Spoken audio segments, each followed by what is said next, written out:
सत्संग जी प्रेम से कहना, आज लगभग 1 साल बाद इसी स्थान पर दोबारा आप सबके बीच में इस समागम के रूप में शामिल होने का अवसर मिला है। इस इंटरनेशनल सेंटर के यही वेन्यू लास्ट ईयर जहाँ निरंकारी यूथ सिंपोजियम और फिर नॉर्थ अमेरिका का विशाल समागम हम सब ने उसका हिस्सा बनकर आनंद लिया। और जैसे ही कुछ दिन पहले टोरंटो पहुंचना हुआ तो सदगुरु माता जी से यही बात हो रही थी कि ऐसे लग ही नहीं रहा कि 1 साल हो भी गया है पिछले साल जो एनवाइस हुआ उसको, और अभी तो यहीं ठहरे हुए थे कुछ दिन पहले भवन पर और फिर दोबारा भवन पर आना हो गया। तो ये जो नज़ारा आज बना है, ये भव्य नज़ारा जिसका हम सब हिस्सा हैं, तो ये मुबारकबाद पल हैं, मुबारकबाद के हम सब पात्र हैं कि इस पल इस क्षण सदगुरु की उपस्थिति में निरंकार दातार के हम यशोगान में शामिल हैं। भक्ति की राह पर किस प्रकार से चला जाए, ऐसे अनेक विद्वान संतों ने अपने भाव प्रकट किए, अलग अलग तरीके से आवाज़ दी गई इस एक के प्रति जागृत होने की। और जब भी इस आध्यात्म की राह का, आध्यात्म के मार्ग का जिक्र होता है, स्पिरिचुअलिटी का जिक्र होता है, परमात्मा का जिक्र होता है, तो अक्सर एक सवाल जो आना लाजमी भी है कि इस सब की आवश्यकता क्या है, इस सब की ज़रूरत क्या है, क्यों मुझे जीवन में परमात्मा को शामिल करना है, क्या ही हो जाएगा ऐसा। क्योंकि इंसान कारण जानना चाहता है हर चीज़ का। Man is a rational being, हम सब तार्किक जीव हैं। अगर हमें किसी चीज़ का कारण समझ में आता है तो वो चीज़ करनी आसान लगती है, क्योंकि बुद्धि जीव हैं।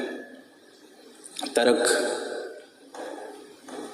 काफ़ी हद तक हर एक विषय में हमें चाहिए होता है, और ये तार्किक बुद्धि जीव होने के कारण ही कितनी सारी ऐसी, जब हम द प्रोसेस ऑफ एवोल्यूशन को देखते हैं तो वही वहाँ पे भी इस तार्किक बुद्धि ने ही एवोल्यूशन की तरफ बढ़ते गए।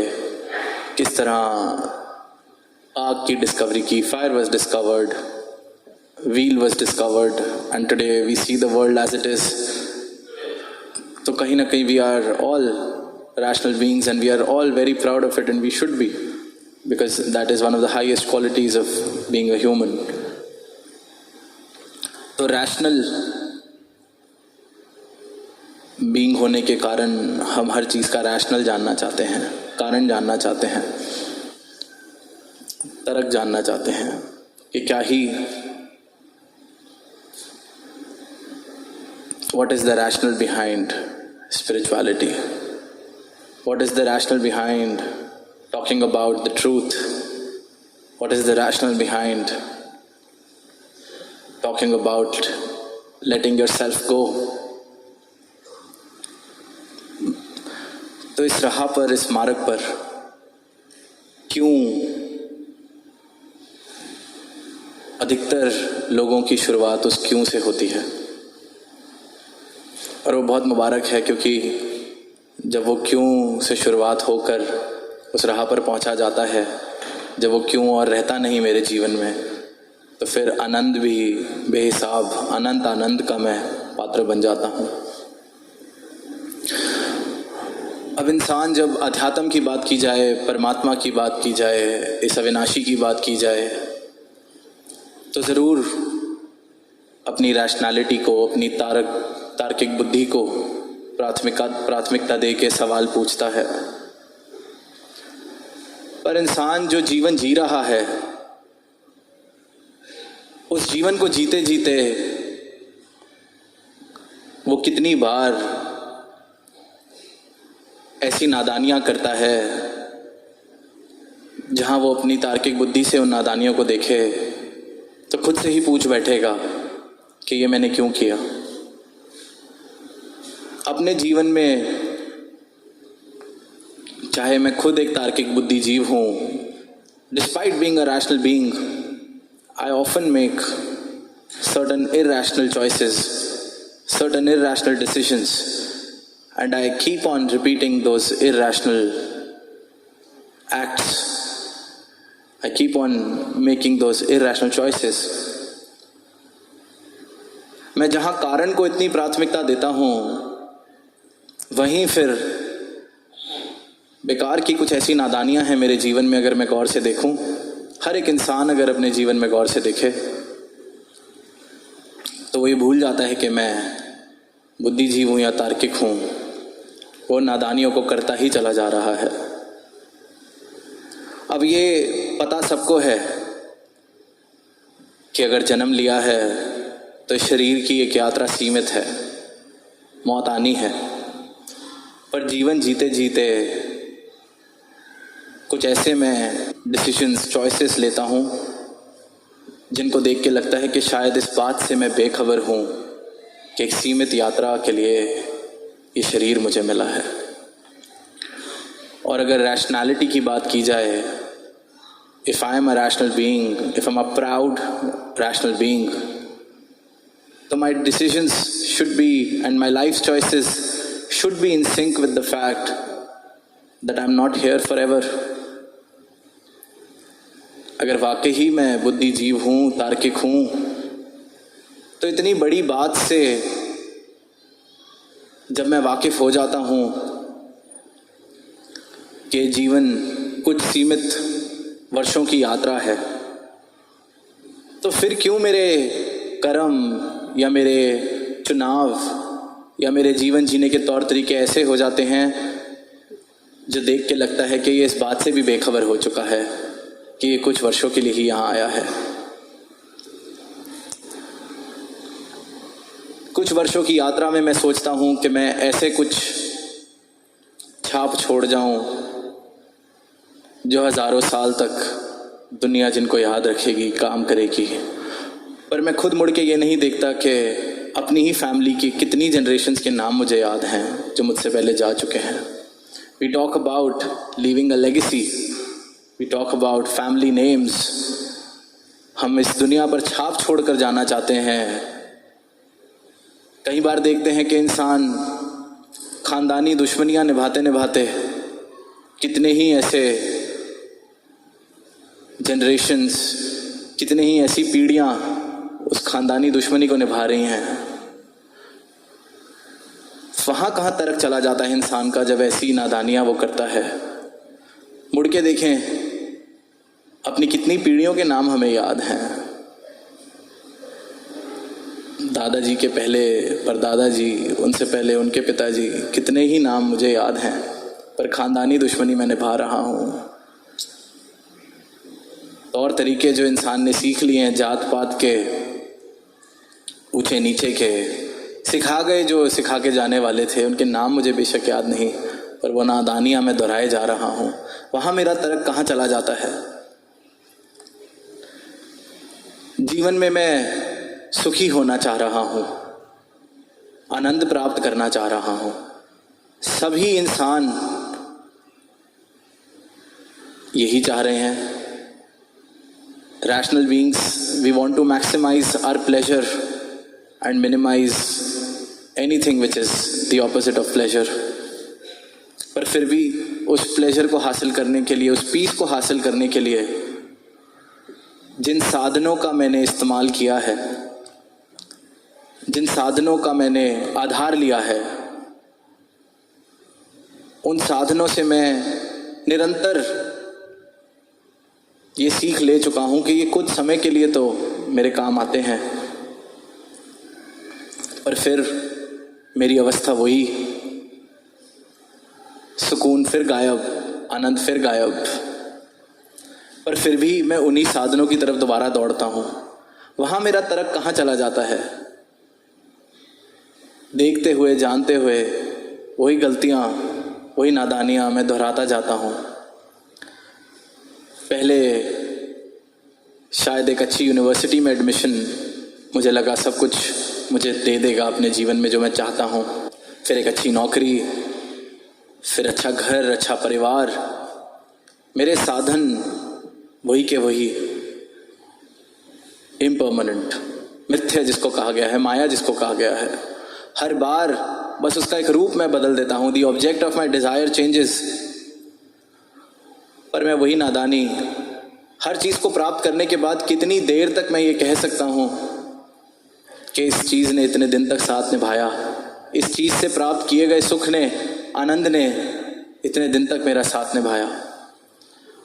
पर फिर वही नादानी, फिर वही दौड़। तो हैरानी इस बात की होती है कि इतना तार्किक जीव, इतना बुद्धिजीव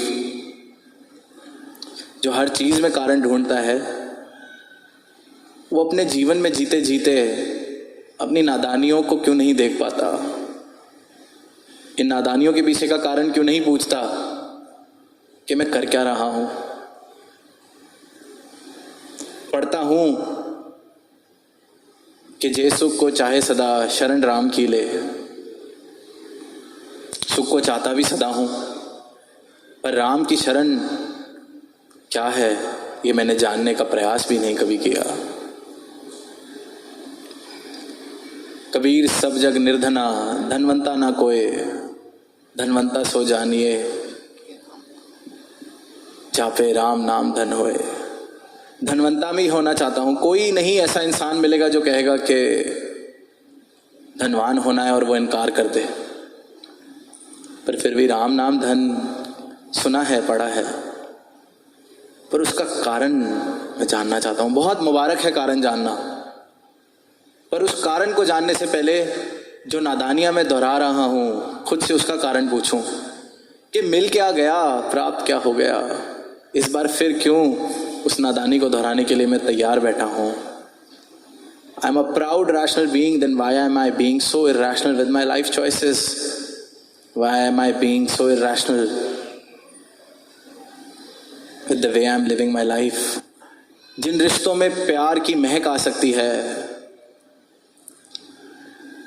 प्रेम भरे पल जिए जा सकते हैं, प्रेम के साथ पूरी उम्र बिताई जा सकती है, सिर्फ और सिर्फ प्रेम का अनुभव किया जा सकता है जिन रिश्तों में, वहां पर भी मैं अपनी मैं को इतना बड़ा होने देता हूं कि कई बार एक छोटी सी बात कि उसने मुझे क्यों नहीं कहा, अब मैं भी बात नहीं करूंगा। पर इसमें खुद की तरफ देखें कि मेरा रैशनल बीइंग होना, मेरा तार्किक होना कहाँ चला गया? कौन नहीं चाहता कि रिश्तों में प्यार रहे, जीवन में प्यार रहे?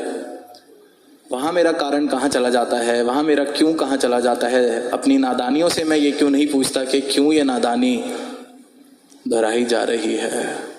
क्यों मैं ही बात नहीं ख़त्म कर देता? क्यों मैं ही जाके नहीं कह देता कि मुझे ये बात ठीक नहीं लगी, इसको सुलझा लिया जाए? जितना करीबी रिश्ता दुनिया में देखते हैं, उतनी ही ज़्यादा दूरी। अक्सर जब कोई मिलने आता है, बात करते हैं, तो देखते हैं कि भाई भाई में इतनी दूरी है कि किसी और तीसरे इंसान को बीच में बैठ के उन दोनों की बात करानी पड़ रही है, रेजोल्यूशन कराना पड़ रहा है। बाप बेटे में इतनी दूरी है कि दोनों में से किसी फैमिली फ्रेंड को आके बाप और बेटे को साथ बिठाना पड़ रहा है। सबसे करीबी रिश्ते सबसे ज़्यादा करीबी रिश्ते, जिन्होंने हमें जन्म दिया, जिनके साथ हमने पूरा जीवन बनाया, उनके साथ भी सीधे मुंह बात करने के लिए सहारा चाहिए कि कोई बाहर से आ जाए। इंसान यहाँ तक पहुँच गया, उसने कारण क्यों नहीं पूछा कि कारण क्या है। और इस अध्यात्म की बात होती है, परमात्म की बात होती है, सत्य की बात होती है, तो मैं कारण जानना चाहता हूँ। मुबारक है, कारण जानना बिल्कुल मुबारक है, पर दास चाहेगा कि पहले अपनी नादानियों का कारण हम खुद से पूछें कि मैं क्यों कर रहा हूँ, क्यों दोहरा रहा हूँ, मिल क्या गया है, प्राप्त क्या हो गया है और क्या ही प्राप्त हो जाएगा। पर जिस वक्त अपनी नादानियों को ढूंढ कर, पहचान कर उसका कारण मैंने पूछ लिया, तो ऐसा हो ही नहीं सकता कि मेरे अंदर से सत्य को जानने की जिज्ञासा या पुकार ना आए। क्योंकि मैं देख लूँगा कि मेरा सारा का सारा जीवन, जिन चीज़ों पर मैंने आस लगाई है, जिन चीज़ों के भरोसे मैं जीवन को सुंदर बनाना चाह रहा हूँ, वो सब का सब नश्वर है, इम्परमानेंट है। जब मैं ये देख लूँगा, जान लूँगा, मान लूँगा कि नश्वर के भरोसे इस जीवन को सुंदर बनाने की मैं कोशिश कर रहा हूँ, नश्वर के आधार पर सुकून प्राप्त करने की मैं कोशिश कर रहा हूँ, जिस दिन इस चीज़ को वाकई देख लिया और पूछ लिया मैं कर क्या रहा हूँ, तो उस दिन ऐसा हो ही नहीं सकता कि मेरे रोम रोम से शाश्वत की पुकार ना जाए, मेरे अंदर से शाश्वत की मांग ना आए कि देख लिया नश्वर के भरोसे जीवन का क्या हाल है, पर नश्वर को छोड़ के जाना कहाँ है, क्या वो शाश्वत वाकई प्राप्त हो सकता है। फिर उस दिन क्यों नहीं पूछा जाएगा, फिर उस दिन सिर्फ और सिर्फ एक सवाल आएगा कि क्यों नहीं इतने वर्ष मैंने ये मांग की, क्यों नहीं ये भाव पहले आए। पर फिर उस दिन इस क्यों नहीं में नहीं उलझ जाना। हाँ, कहीं उस वक्त उस क्यों नहीं में उलझ कर फिर कुछ और समय गवा दिया जाए। जिस वक्त ये भाव आ गया कि नश्वर के भरोसे देख लिया अपना जीवन, कि नश्वर के आधार पर जिया जा रहा है, नश्वर को ज़रूरत से ज़्यादा उठा के एक ज़रूरत से ज़्यादा ऊंचे पेडिस्टल पर मैंने जगह दे दी कि शायद इसी से सब कुछ हासिल हो जाएगा, प्राप्त हो जाएगा। तो उस दिन शाश्वत की मांग, इस सत्य की मांग जीवन में आएगी। मेरी रूह बोलेगी कि मुझे इस परमात्मा के दर्शन चाहिए। तो उस दिन वो क्यों से क्यों नहीं का सफ़र जो है वो जिज्ञासा का सफ़र है, पर थोड़ी सी उसमें सेल्फ रिफ्लेक्शन की ज़रूरत है कि अगर क्यों इस सत्य के लिए पूछा जा रहा है, तो जैसा जीवन में जी रहा हूँ उसको भी ज़रा उस क्यों वाली नज़र से देख लो। थोड़े से कारण, थोड़े से तार्किक वहाँ भी मैं हो जाऊँ। इंसान सोचता है कि परमात्मा का नाम लेना, धार्मिक होना इसलिए ज़रूरी है कि जब इस जीवन की यात्रा ख़त्म हो जाएगी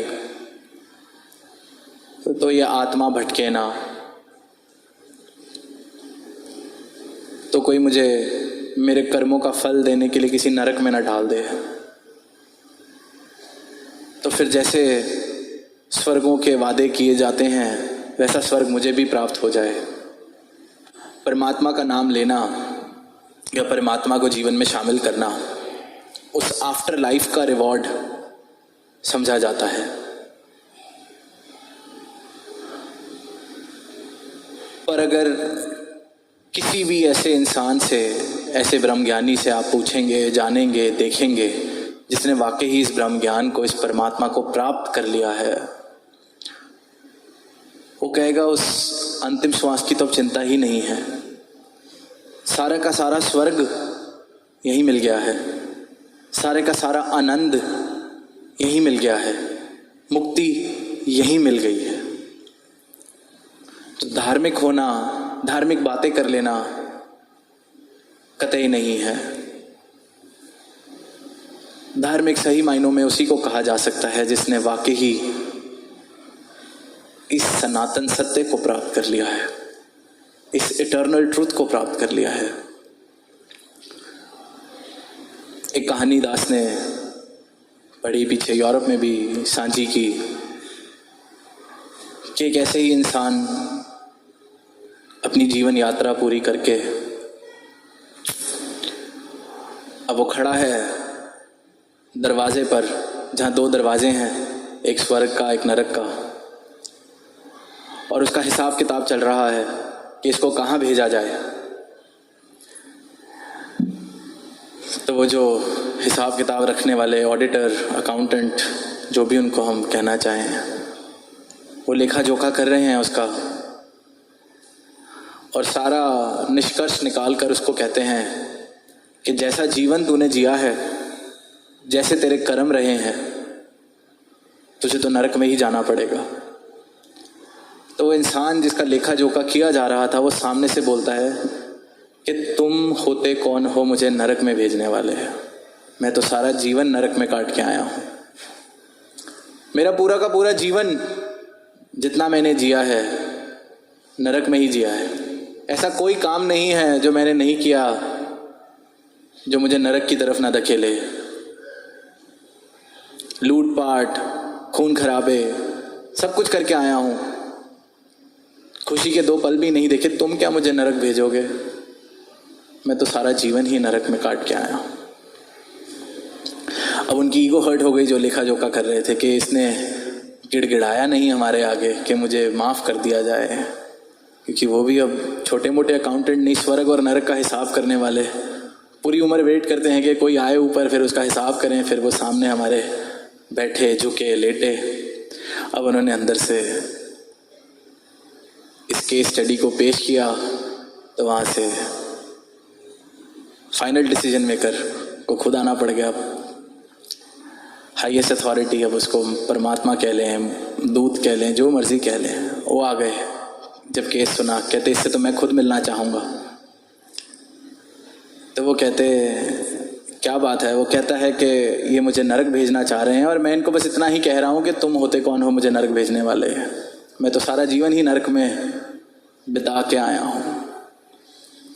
अब आप सामने से जो अंदर से बाहर आए हैं, वो कहते अच्छा चल जा, तेरे को स्वर्ग भेजा।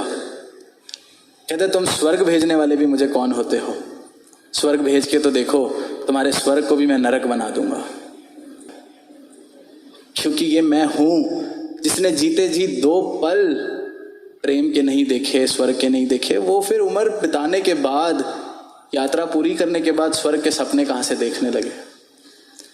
तो कहते हैं उस केस स्टडी का अभी तक ये हाल है कि वो अभी तक उस गेट पे खड़ा है और डिसीजन नहीं किया जा रहा कि उसको स्वर्ग में भेजें या नरक में भेजें। अब कहानी